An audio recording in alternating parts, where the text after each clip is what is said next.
সংরক্ষিত বনাঞ্চলে পর্যটকদের প্রবেশ কর মকুব। বিপাকে বনবস্তিবাসী। রুটি রুজির টানে কেউ বেছে নিচ্ছেন দিনমজুরের কাজ, কেউ আবার বেছে নিচ্ছেন অন্য জীবিকা। প্রশাসনিক বৈঠকে মুখ্যমন্ত্রী মমতা বন্দ্যোপাধ্যায়ের ধমকের পরেই রাজ্যের সমস্ত বনাঞ্চলে প্রবেশ মূল্য মকুব করা হয়েছে।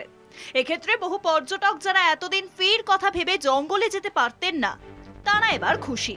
কিন্তু প্রবেশ মূল্য মকুব করায় সমস্যায় পড়েছেন বনবস্তির বাসিন্দারা। গরুমারা বন বিভাগের রামসাই এলাকার কালীপুর ইকো ভিলেজের বনবস্তিতে এখন এমনই চিত্র। প্রবেশ মূল্য চালু থাকাকালীন বেড়াতে আসা পর্যটকদের সামনে স্থানীয় কৃষ্টি অর্থাৎ আদিবাসী নাচ গান পরিবেশন করতেন স্থানীয়রা, আর সেই সঙ্গে দেওয়া হতো পাটের তৈরি বিভিন্ন জিনিস।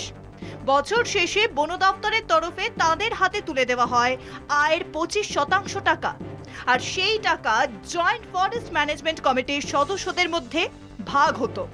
কিন্তু প্রবেশ মূল্য তুলে দেওয়ায় স্থানীয়রা এখন কোনো টাকাই পাচ্ছেন না। এক দুজন তো যাচ্ছেই, যাদের খুবই অভাব, যারা মানে কাজ পাচ্ছেই না, যারা এটার উপরে নির্ভর ছিল, তাদেরকে যেতেই হচ্ছে। তারা বাইরে যাচ্ছে, আবার কিছু এদিকে সেদিকে কাজ করছে, হাজিরা করছে, কারণ তাদের তো রোজি রুটি তো করতেই হবে। অনেক সমস্যা হচ্ছে, এটা যত তাড়াতাড়ি শুরু করে খুবই ভালো হবে আর কি।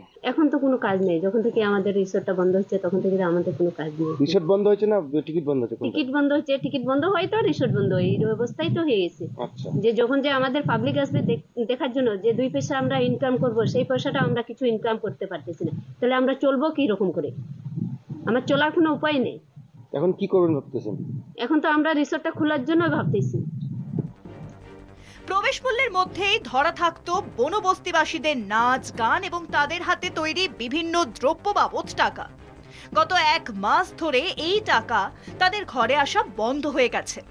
এই অবস্থায় তারা কি করবেন ভেবে উঠতেই পাচ্ছেন না, আর সেই কারণে বিকল্প আয়ের পথ খুঁজছেন তারা।